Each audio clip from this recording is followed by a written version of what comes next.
On behalf of the Adam Smith Institute, I'd like to welcome you to the 9th instalment in our series of Freedom's Fighters, in which we honour those who fought the good fight for liberty and free markets, and who more appropriate than tonight's guest, Dave Davis. The format is this. I ask the questions. I will ask the questions. David will do his very best to answer them. And afterwards, we don't take questions from the floor. We go downstairs. And if you have any more questions, you can ask him personally. So let's kick off. Your background. You were brought up by a single mother in a council estate. Now, most people with that background are not conservatives. What made you one? Well, first thing to say is it's a bit of a modern myth that Tories don't come from council estates. I mean, in the 1930s, the major supporter of the Conservative Party was working class. Now, I wasn't born in the 1930s. Come on. But you shouldn't underestimate the sort of self-reliant sort of Tory spirit that you could find on the council estates. Secondly, I've always been a sort of romantic radical, and your romantic radicalism can go anywhere. So in the early years, my grandfather, who helped bring us up because of my single mum, was a communist, leader of a hunger march, not the Jarrah marches, as sometimes said, but a leader of a hunger march. He'd been locked up, he'd been blacklisted, and so on. So that was where it went. But this was an era of Soviet-era socialism. Mm. And eventually my sort of scientific empiricism came to the fore, and I started looking around and seeing these countries, left of centre countries with gulags and treating their people badly and nobody could leave and so on. And that began a journey which went on for some years. Now when you were at Warwick for your undergraduate degree, there are some reports saying that you were quite left-wing in those days. Now, first of all, is that true? And secondly, was there an incident, maybe a teacher or a book or something that changed you, or was it just simply a gradual move over to the sound side of the spectrum? Nothing biased about that question at all, was it? Well, firstly, when I arrived at university, I did what a lot of people did. I joined all the political associations, but you're right enough. It wasn't, I guess my emphasis was more to the left than the right. It wasn't just because the best-looking girls in a socialist society. I mean, it was, although that helped. But the simple truth was, again, a mixture of facts and reading took over. I mean, I made a positive point of trying to read Marx. That was a very futile exercise. Did you make it? No. Did you get through it? No, I didn't get it. No. I mean, basically, he was the biggest conversion sergeant for the Conservative Party you ever like to find. But also Marcuse. I mean, in those days, were lots of very fashionable left-wing writers, Marcuse and Gide, and all these people. But I also read a book by a man called Karl Popper. I think it was Conjectures and Refutations, I think, from memory. And funnily enough, one of the influences in this process was you. Me? Yeah, because I remember coming to your place in St Andrews, and on the mantelpiece, I think, or maybe the top of a bookcase, was a copy of Karl Popper. It was a yellow and blue. Yeah, signed. Was it? I didn't. Yes. That I didn't pick up. No, I would have been in awe if I'd known that. but he made a very good case, basically against positivism, basically, but against the concept that you could plan everything. So that was I guess intellectually the most seminal thing, but it was one of many things. Okay, you must have had quite a good time at university. Most people do. Mm-hmm. What was the funniest thing that ever happened to you at university? Remember, this is being recorded. Yeah. So it won't be a walk through the wheat fields. It was actually rather cruel now I think about it. You and I went to Swinton College once or twice.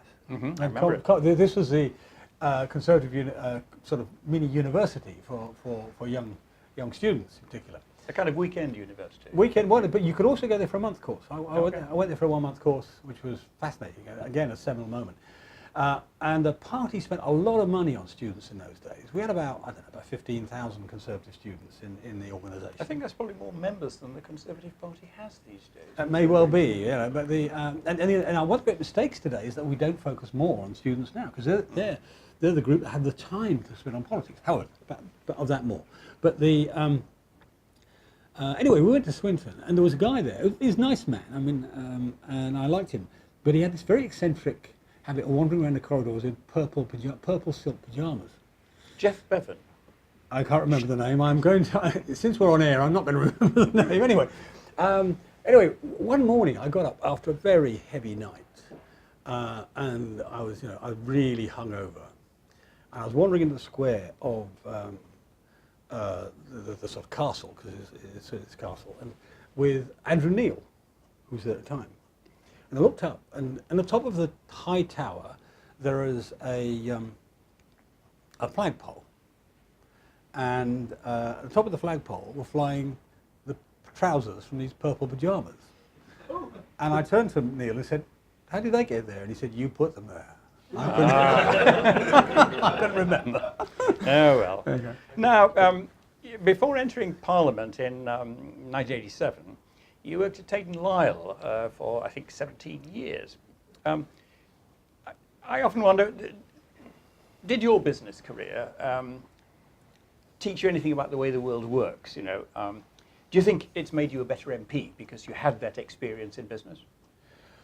Ooh, well, there's the first thing to say is there's a stark difference between being in business and being in politics. In business, you've got to be decisive, you've got to get things done on time, you're not going to tolerate fools gladly, and in politics you give up all of these things, you know. And that's not entirely a joke. I mean, all of them you don't do.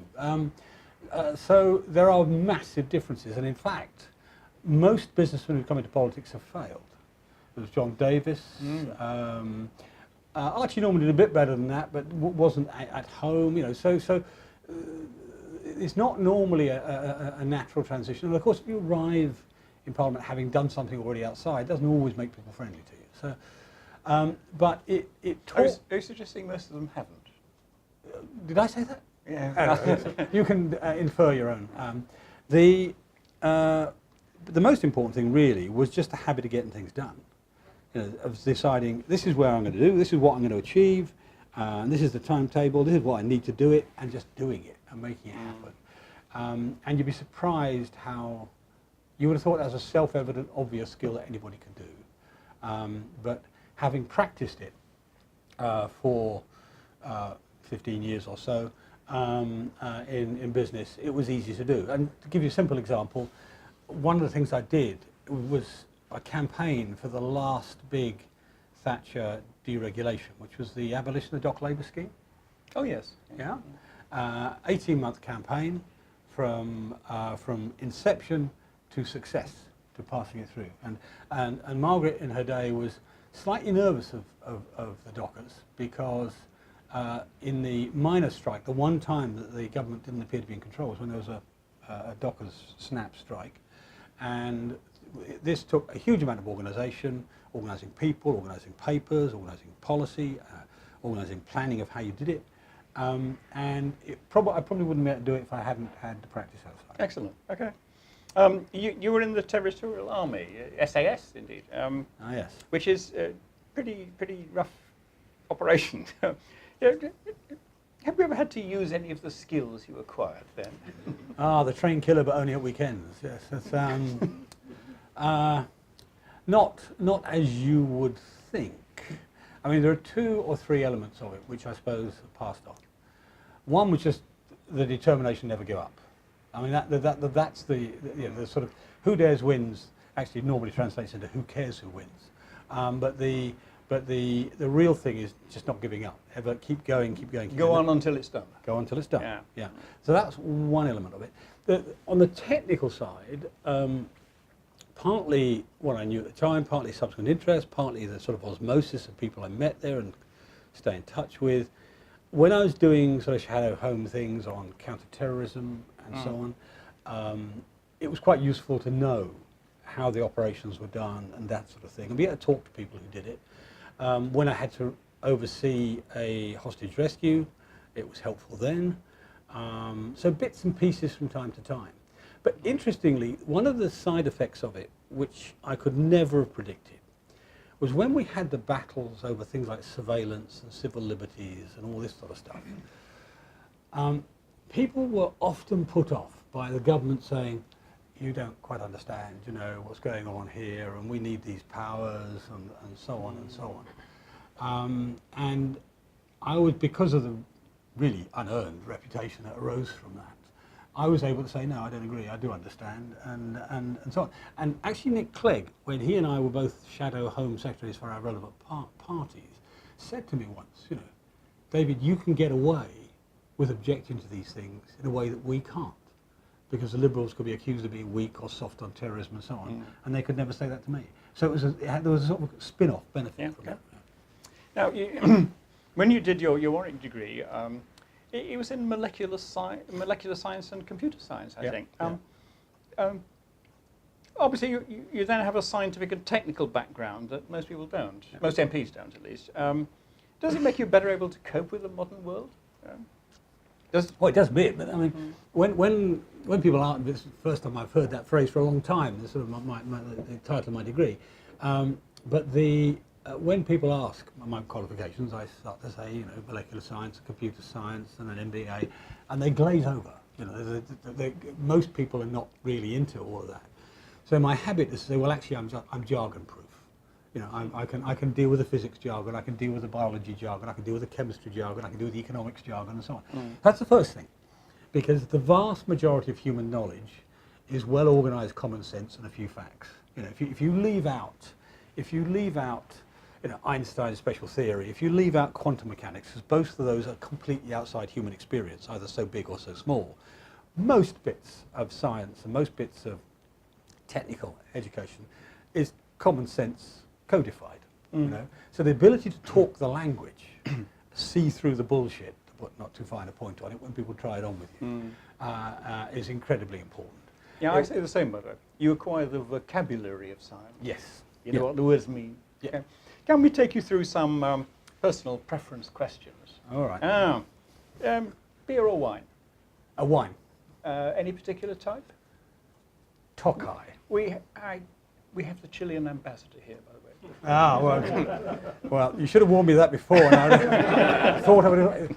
Let me tell you why Tokai. Tokai is quite interesting. When we were both at university, actually, when we were in our educational years, the Soviet Union still existed. The Iron Curtain still existed, and Tokai is a Hungarian wine, and it's a terrific. It's one of the best, arguably some would say the best dessert wine in the world. Others would say not. I'm sure the Chilean ambassador would think not. But it was exported by Monimpex, which was a state organisation, and it had no idea of pricing. Indeed, I'm not entirely sure it didn't actually barter the bottles of Tokai for Marlboro cigarettes or something. I'm not kidding, because they're the export-import operation. And so when I was a young student, you could get a bottle of this world-class Chateau d'Yquem wine for £3.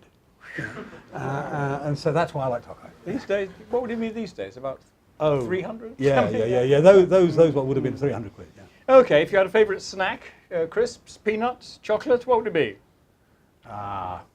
Peanuts, I guess. Yeah. Oh. Easy to carry, not very noisy. You can eat them without making a noise. And do you have a favourite place, like a wine bar, restaurant, a place you like to go to? In restaurants, well, Kirinali around the corner. Really? Yeah. I mean, we were there yesterday. It's the Italian ambassador. Forgive me, Chile. The Italian ambassador said to me it's one of the few real Italian restaurants in London. Okay. That's the first thing. Second thing, the waitresses, I think they're broadly the same ones for some time. They all know me. They're all very friendly. And I once took Antonio Martino there. Oh, he was at the time Defence Minister for Italy. He was Defence Minister for Italy. He wore a white uniform with a sword. Not when he was at dinner with me. No, but he and I had this battle. He came. I befriended him, and he was an Austrian economist by his inclination. Trained with Friedman. Sorry? He trained with Friedman, I think. Yes, he did at Chicago. Yeah, Chicago. And anyway, and I took him out to dinner when I was a Foreign Office Minister, and the Foreign Office was about to, and I said, oh, I'll pay for dinner. They said, you can't do that, Minister. It's an official guest. He's the Foreign Secretary at the time, Foreign Secretary of Italy. Well, no, I'll pay. No, you can't. All right, I'll pay for the wine. So we went, and I paid for the best bottle of wine I could find, 200 quid bottle of wine. This is 25 years ago. So he says this is the most magnificent bottle of wine I've ever had. So I go to Milan later on, and he hosts me, and he hosts me at a restaurant where Margaret Thatcher had opened the restaurant for him. You know. And he summons over the maitre d', and he says, Armando, he says, the honour of Italy is in your hands. He said, Mr. Davis gave me the best bottle of wine I've ever drunk in my life, and you have to do better. You know. Anyway, this started a competition that went on over the years. Every time was trying to upstage each other. The last time, when he was Defence Secretary by then, he comes to London, we go to Quirinale, and I ring up Quirinale in the morning and say, I want you to have the best bottle of Sicilian wine you have, because he was from Sicily. That was his seat, his constituency. He was the only Sicilian MP not in prison. You know. And, and they said, oh, we're very sorry, Mr. Davis. Your guest has sent over a crate of the best wine in Sicily already. So he won the contest. Oh, sorry, anyway. Sorry, handy dog story. Matt, can you make sure we have some of the good stuff available downstairs after us? David, what's your idea of a perfect holiday? Well, I should say with my wife, in a nice, lazy, luxurious place somewhere in the Mediterranean, but not excluding that, mountain walking in the Pyrenees, mountain climbing and mountain walking. You do that, yes? Yeah, I used to. I don't climb much anymore. I'm getting too old. Do you follow any sports? Do you do any sports? Yeah. I taught my son to climb, rock climb, about 15 years ago, and I got bursitis, rotator cuff, in both shoulders. So I went to Harley Street, got myself scanned and measured and all that, prodded and poked. And they told you, don't ever do that again? Well, actually, what the expensive Harley Street surgeon said to me, he said, Mr. Davis, he said, have you taken up a sport that you've given up previously, maybe 10 years ago? I said, yeah, I'm teaching my son to rock climb. He said, I have one piece of medical advice. Act your age. And I paid money for that, you know. So yeah, I don't anymore. It's just do you like any music? And if so, what sort of music? Oh gosh, I've got very eclectic interests in music. Classical, pop, jazz, all. Hip-hop, I mean, all of them. I mean, from Mozart to, I was citing somebody earlier, a pop song by Fever Ray. You know, it's the theme tune to Vikings, and I thought it was a very good theme tune for the negotiation with Brexit. Every time I'm going to mention it. And the first line is, "This will never end because I want more. Give me more, give me more, give me more." Now, your parliamentary career, your government career, you were a government whip in '92. You were Minister of State for Europe at the FCO in John Major's government. Did you find holding office sat easily with your notorious streak for, expressing your independence? Well, when John Major offered me the job, this is on air, so I've got to sober this up slightly. My instant response was, "You must be blanking joking." He looked shocked. Nobody ever sort of turned down a Minister of State job before, so I tried to refuse it, but he wouldn't let me. No, not really. The good thing about working in the major government, and there were goods and bads, the really good thing was I got almost complete freedom to do what I wanted. Really? Yeah. And this was particularly fascinating because my direct boss at the Foreign Office was Douglas Hurd, who is not a Eurosceptic by any stretch of the imagination, but he let me run the Amsterdam negotiation entirely my way, which is one of the reasons we're not in Schengen. Okay. You've obviously campaigned for civil liberties, which is one reason why you're here tonight. Yeah. You opposed Labour's ID cards, you supported Big Brother Watch, you opposed the mass retention of information. Why do you think this is important? Why does it matter? Well, freedom matters. I mean, the important history of the human race is to be in battle for freedom. Both because of the sort of moral value of freedom, the sheer importance to each of us. I mean, we do not become the people we can be unless we're free to do it. Self-expression. Self-fulfillment. It's self-fulfillment's a better word, but self-challenge, the ability to decide where you want to go, not where somebody else wants to take you, the ability to stand on your own 2 feet is character building, but bigger than that. Why is it that this country with 1% of the world's population is the home of Shakespeare, Newton, Faraday, Fleming? I mean, I could go on for an hour reading you geniuses, right? Now, it's not because we've got a genetic pool of geniuses. It's because we believe in free speech, we believe in property rights, we believe in all of the things that, and the rule of law that enable, we believe in the idea that, unless you're told you can't do something, you absolutely can do it, and that generates a creativity which was, for much of the last 500 years, was unique to this country. Maybe we shared it with Holland, and that's why the Industrial Revolution was here. And I once went for a walk when I was at Harvard. I went for a walk with some friends around Boston. We went to the Mary Baker Eddy College, the Christian Science College, 1930, so antique by American standards. And in the middle of it, we broadcast in America as well. In the middle of it, there's a globe, a great big globe, the world in 1930 or thereabouts, and you can walk through the middle. And at the front was an American, slightly bumptious American who whispered. Now, what happens when you whisper in a globe? Echo. All echoes back. So he whispers, "Why is it all pink?" And I whisper back, "Because it's all British." Now that wasn't because of geniuses. It was because of the institutional DNA we have. Yeah, the institutional DNA we have, and we've left that DNA all over the world. The sort of rule of law, the mechanisms of law, the mechanisms of democracy, all these things. So it's both intensely personal, moral value, but also a spectacularly creative social value. And it mattered to you so much. You actually resigned your seat in the middle of a parliament in what was that, 2008? In order to fight the by-election on the issue of the threat to civil liberties that was ongoing. Do you think that alerted people to the threat that the erosion of civil liberties posed? Oh yeah, it changed the tenor. I mean, it was the most nerve-wracking thing I think I've ever done. Well, you could have lost. Well, that's right, and more important, it didn't matter. So I ceased to be an MP, big deal. I just got richer. But what was really important was that I could have lost the cause.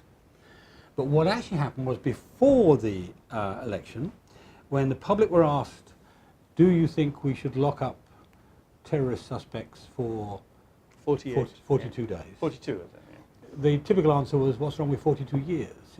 70% were in favour of the policy. At the end of it, it was 30-70. It was the other way around. We reversed it. And we reversed it by getting people to think terrorist suspect. That was the point. Innocent till proven guilty, another fundamental of our approach. So yeah, it was worth it. I mean, it was absolutely worth it. The people ask me, "Can I become an MP?" Youngsters say to me, "Can I become an MP?" And I say, "Don't bother, normally."